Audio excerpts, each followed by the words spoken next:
Hi hello ನಮಸ್ಕಾರ ಎಲ್ರಿಗೂ. ಭಟ್ರ ಕೈ ರುಚಿಗೆ ತಮ್ಮೆಲ್ಲರಿಗೂ ಸ್ವಾಗತ.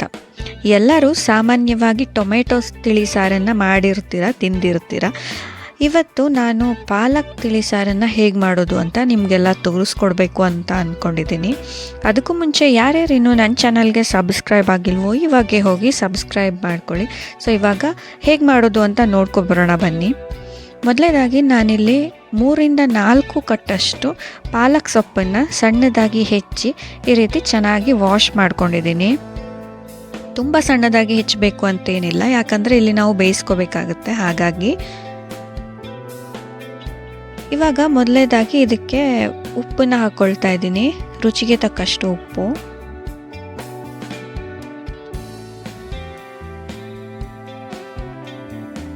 ಹಾಗೆಯೇ ಒಂದು 6-7 ಬೆಳ್ಳುಳ್ಳಿ ಹೆಸಳನ್ನು ಹಾಕ್ತಾ ಇದ್ದೀನಿ.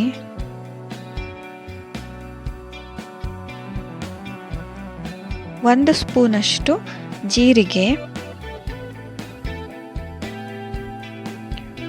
ಒಂದು 6-7 ಸಣ್ಣ ಮೆಣಸನ್ನು ಹಾಕ್ತಾ ಇದ್ದೀನಿ. ಸಣ್ಣ ಮೆಣಸು ಇಲ್ಲ ಅಂದರೆ ಹಸಿ ಮೆಣಸನ್ನು ಕೂಡ ಹಾಕೋಬಹುದು. ಹಾಗೆಯೇ ಒಂದು ಸ್ವಲ್ಪ ಹುಣಸೆ ಹಣ್ಣಿನ ಪೇಸ್ಟನ್ನು ಹಾಕ್ತಾ ಇದ್ದೀನಿ.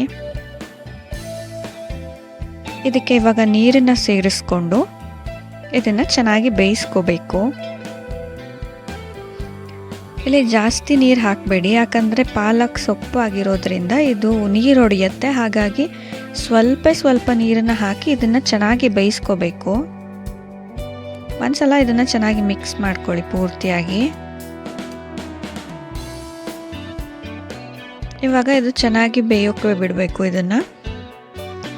ಇದು ಬೇಗ ಬೆಂದ್ಬಿಡುತ್ತೆ ಸೊಪ್ಪಾಗಿರೋದ್ರಿಂದ. ನೋಡಿ ಇವಾಗ ಚೆನ್ನಾಗಿ ಬೆಂದಿದೆ. ಈ ರೀತಿ ಸೊಪ್ಪೆಲ್ಲ ಸಾಫ್ಟ್ ಆಗಿದೆ. ಇವಾಗ ಇದನ್ನು ನಾವು ಬೇಯಿಸ್ಕೊಬಿಡಬೇಕು. ಇದನ್ನು ಮಿಕ್ಸಿ ಮಾಡ್ಕೊಳ್ಳಿ. ಇವಾಗ ಒಗ್ಗರಣೆಗೆ ಒಂದು ಸ್ವಲ್ಪ ಎಣ್ಣೆಯನ್ನು ಬಿಸಿ ಮಾಡೋದಕ್ಕೆ ಇಟ್ಕೊಂಡಿದ್ದೀನಿ. ಇದಕ್ಕೆ 1 ಸ್ಪೂನಷ್ಟು ಸಾಸಿವೆ,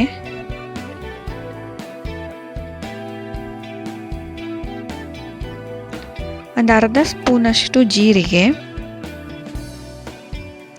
ಒಂದು ಅರ್ಧ ಸ್ಪೂನಷ್ಟು ಎಳ್ಳು, ಬಿಳಿ ಎಳ್ಳನ್ನು ಹಾಕ್ತಾ ಇದ್ದೀನಿ. ಹಾಗೆಯೇ ಒಂದು ಒಣ ಮೆಣಸನ್ನು ಈ ರೀತಿ ಸಣ್ಣದಾಗಿ ಕಟ್ ಮಾಡಿ ಹಾಕ್ಕೊಂಡಿದ್ದೀನಿ. ಸ್ವಲ್ಪ ಬೇವಿನ ಸೊಪ್ಪು,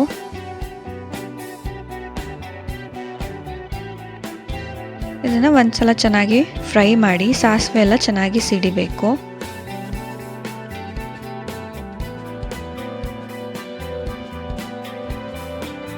ಹಾಗೆಯೇ ಒಂದು 4-5 ಬೆಳ್ಳುಳ್ಳಿ ಹೆಸಳನ್ನು ಚೆನ್ನಾಗಿ ಜಜ್ಜಿ ಇದಕ್ಕೆ ಹಾಕ್ತಾ ಇದ್ದೀನಿ. ಇವಾಗ ನಾವೇನು ರುಬ್ಕೊಂಡಿದ್ವಿ ಆ ಮಸಾಲೆಯನ್ನು ಹಾಕ್ಕೊಬಿಡ್ಬೇಕು ಇದಕ್ಕೆ.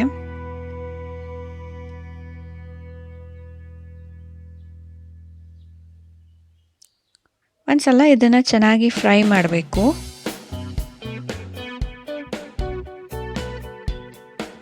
ಸ್ವಲ್ಪ ಕುದಿಯೋವರೆಗೆ ಫ್ರೈ ಮಾಡಿಕೊಂಡು ಆಮೇಲೆ ಇದಕ್ಕೆ ನೀವು ಮತ್ತೆ ಸ್ವಲ್ಪ ನೀರನ್ನು ಸೇರಿಸ್ಕೋಬಹುದು.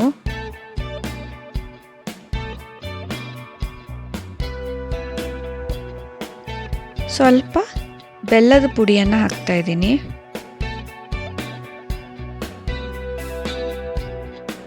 ಇಲ್ಲಿ ಬೆಲ್ಲ ಇಷ್ಟ ಆಗಲ್ಲ ಅಂತ ಅನ್ನೋರು ಸಕ್ಕರೆಯನ್ನು ಕೂಡ ಹಾಕೋಬಹುದು. ಸಾಮಾನ್ಯವಾಗಿ ನಾನು ಅಡುಗೆಯನ್ನು ಮಾಡಬೇಕಾದ್ರೆ ಎಳ್ಳನ್ನು ಜಾಸ್ತಿ ಯೂಸ್ ಮಾಡ್ತೀನಿ, ಯಾಕೆ ಅಂದರೆ ಆರೋಗ್ಯಕ್ಕೆ ಒಳ್ಳೆಯದು ಅಂತ, ಮತ್ತು ಒಂದೊಳ್ಳೆ ರುಚಿಯನ್ನು ಕೂಡ ಕೊಡುತ್ತೆ. ಇವಾಗ ನೋಡಿ ನಿಮಗೆ ಯಾವ ಕ್ವಾಂಟಿಟಿಯಲ್ಲಿ ಬೇಕು ಅಂತ ಅಷ್ಟು ನೀರನ್ನು ಸೇರಿಸ್ಕೊಬಿಟ್ರೆ ಆಯಿತು.